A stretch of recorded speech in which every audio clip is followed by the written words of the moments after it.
Transformation is key. Greetings, lovely souls. You are welcome once again to this short message, and I hope that it finds you well and it becomes a blessing unto your life. You are so highly regarded towards the evolution of this planet. Thank you for your time, and you are most welcome. Now, many are wondering on what could be the remedy for all these wars that we are seeing.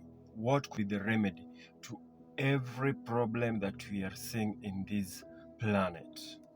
As we all know, every problem starts in the spiritual realm. And now, for problems to be solved, people have to be spiritual.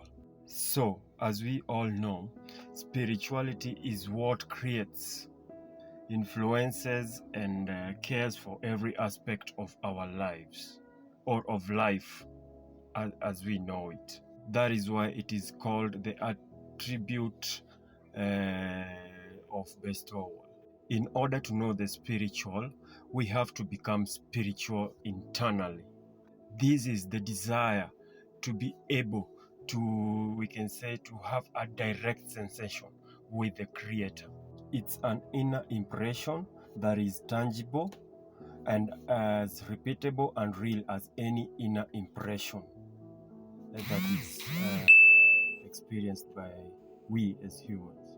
And with this, we need to have faith in the spiritual. And by faith, we can say that there are three types of faith. Three types of faith. And these types of faith are we have the faith below reason, faith within reason, and faith above reason. But that is a topic for another time. Now, the topic on what needs to be done to change events that puzzle our existence depends on whether one is religious or spiritual. But in most cases, it will work well when we become spiritual, because religion has caused more problems, as we can see. And if they've not caused problems, then it is not helping. They are not touching on the root cause of problems as they are. Remember, there are no political, physical, scientific, or humanitarian actions that can change the situation at hand. These we've all come to a realization of by now. We can only change individually first, and then it now, we can say, becomes contagious to the collective. Quantum physics has recently discovered that the results of experiments are determined in some way by the person doing it. That is, their state of being directly affects the experiment that they are doing. So the end result is determined by the state of being of the person doing the experiment. We have to delve into finding out how human awareness affects reality. Remember that the belief systems we are made of makes us affect reality in those limits defined by them. But there is always more to what we believe to be true. Problem is, we've just confined ourselves to the limits of whichever or whatever belief systems or conditionings we've been given from generation to generation, and this is a fact. It's 100% our responsibility to break beyond the given norms so as to operate in full power as Christs. Jesus himself said that we could do what he did and even more. But many take that verse for granted. They just think that it only applies to him. But when it comes to them, they do not want to work on their inner defects so that they can reach the Christ realization. And so they are held back by wrong belief systems. We can say outdated belief systems. See, we are not just supposed to be followers of Christ, but we are to become Christs ourselves.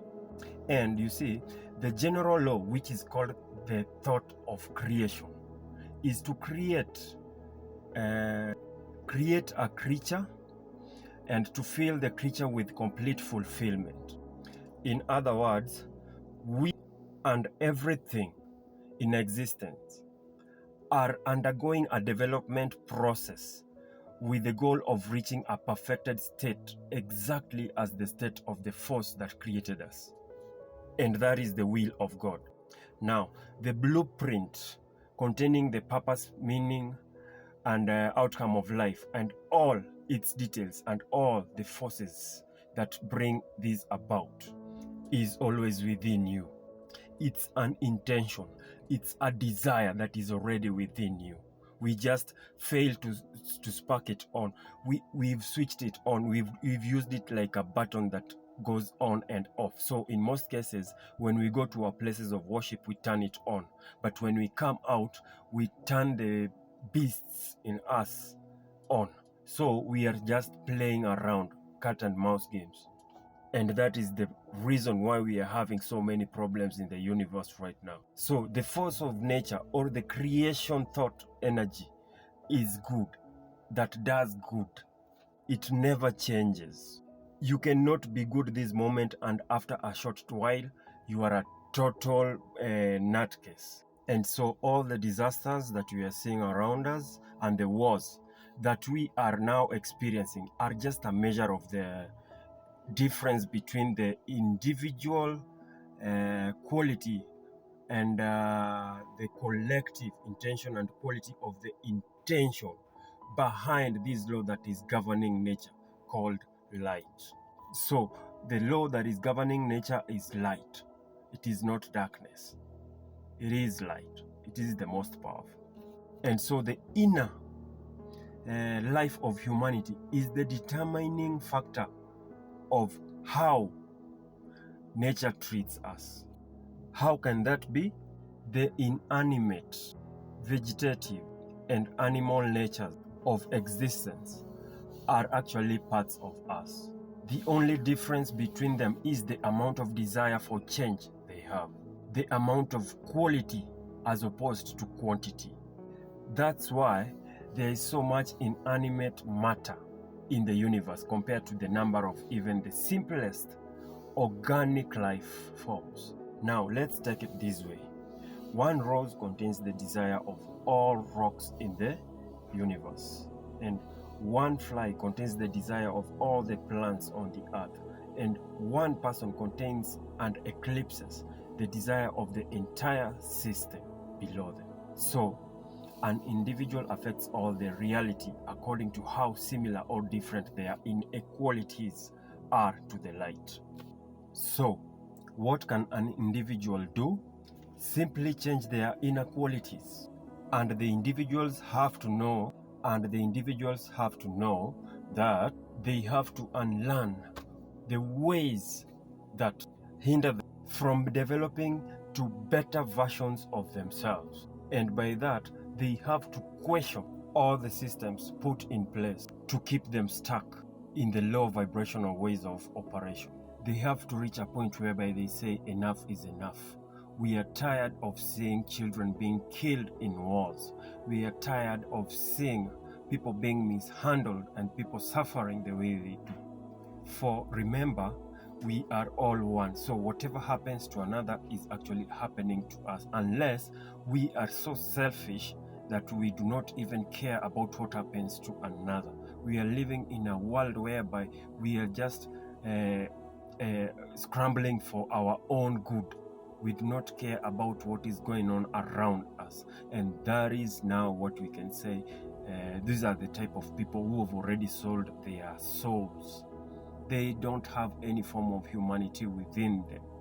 They are now working for the entity that they call the devil. Their desires are now actually turning to evil desires. They are not here for any good, but that is far from happening or continuing to happen as the world is shifting to a different dimension. Now, the secret to seeing this world change to a better place starts from within. We have to work on our inner defense. And now for this short message, I thank you for your precious time. Till another day, love and light.